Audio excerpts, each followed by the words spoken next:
Oke, mari kita langsung dalami salah satu konflik paling rumit di zaman kita. Kali ini kita akan membedah perspektif yang sangat menentang tentang perang di Suriah, berdasarkan buku Prahara Suriah karya Dina Sulaiman. Anda pernah merasa nggak sih kalau berita soal Suriah itu kok membingungkan sekali? Selama bertahun-tahun, apa yang kita dengar itu rasanya seperti potongan puzzle yang nggak pernah nyambung. Coba deh kita lihat beberapa kejanggalan ini.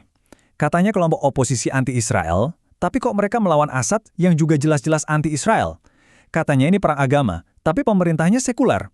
Katanya ini gerakan pro-demokrasi, tapi kok yang di depan malah kelompok ekstremis? Jadi sebenarnya siapa melawan siapa? Nah, buku ini berangkat dari pertanyaan-pertanyaan inilah. Untuk membongkar ini, kita akan lihat beberapa hal. Pertama, kita pahami kerumitan teka-teki Suriah. Kedua, kita pakai kerangka kerja konflik. Lalu, kita lihat siapa saja pemain global dengan motif tersembunyi. Keempat, bagaimana perang opini dibentuk. Dan terakhir, kenapa semua ini penting buat kita. Yuk kita mulai.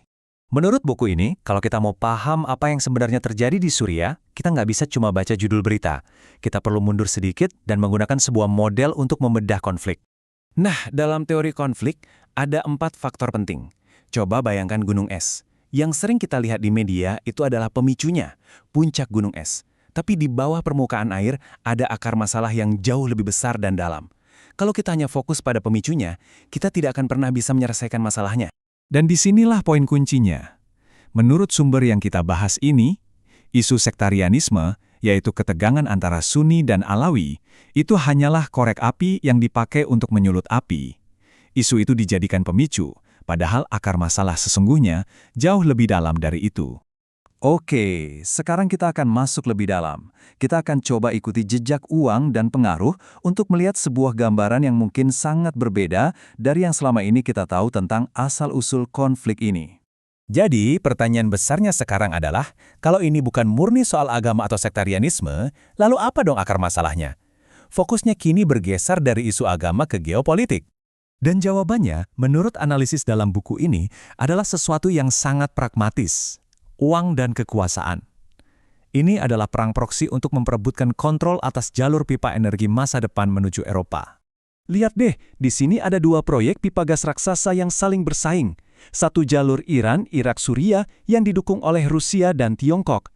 Satu lagi, jalur Nabucco yang didukung oleh Barat dan melewati Turki. Nah, Suriah berada di persimpangan jalan yang sangat strategis. Buku ini berpendapat keputusan Suriah untuk memilih jalur pipa Iran-Irak inilah yang membuatnya menjadi target. Jadi, petanya jadi semakin jelas kan? Ini bukan lagi sekedar masalah internal Suriah. Ini sudah menjadi papan catur global. Di satu sisi, ada kekuatan Barat dan sekutunya di Timur Tengah yang mendukung oposisi. Di sisi lain, ada Rusia, Tiongkok, dan Iran yang mendukung pemerintahan Assad. Dan dukungan ini bukan cuma diam-diam loh. Foto ini contohnya menunjukkan betapa terbukanya para pemimpin dunia, seperti Presiden Prancis saat itu, bertemu dan mendukung pemimpin oposisi. Ini adalah bukti mobilisasi dukungan internasional yang terjadi sejak awal konflik. Oke, kita sudah lihat perang di lapangan, tapi ada perang lain yang tidak kalah pentingnya, yaitu perang untuk merebut hati dan pikiran kita semua.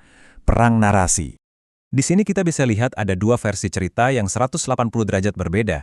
Narasi yang umum kita dengar adalah soal diktator kejam melawan rakyat yang menuntut demokrasi.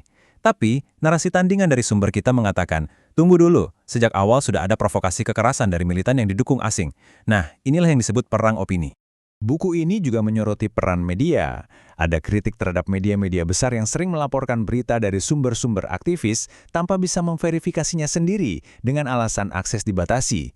Padahal menurut buku ini, ada jurnalis lain yang pada saat yang sama bisa melaporkan dengan bebas dari dalam Suriah. Ini tentu menimbulkan pertanyaan kan? Gambar seperti ini diajukan sebagai bukti kuat bahwa ini bukan murni gerakan dari dalam. Pertemuan-pertemuan antara tokoh oposisi dengan pejabat asing seolah menunjukkan adanya koordinasi dan dukungan internasional sejak awal. Lalu, kenapa kita harus peduli dengan semua ini? Kenapa analisis alternatif ini penting? Karena, menurut buku ini, ada pelajaran yang sangat besar di dalamnya untuk kita semua. Penulis buku ini berargumen bahwa tujuan akhirnya sebenarnya bukanlah demokrasi.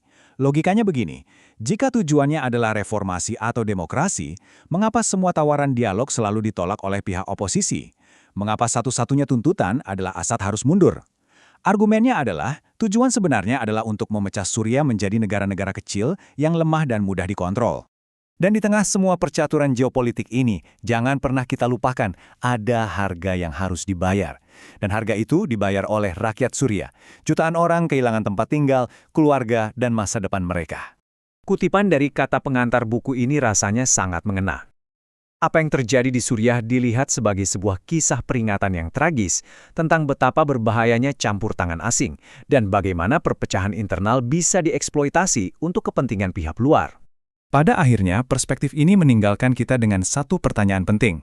Ketika kita dihadapkan pada sebuah konflik yang tampak begitu rumit dan membingungkan, mungkin kita perlu berhenti sejenak dan bertanya, kepentingan tersembunyi apa yang mungkin sedang membentuk cerita yang kita dengar setiap hari?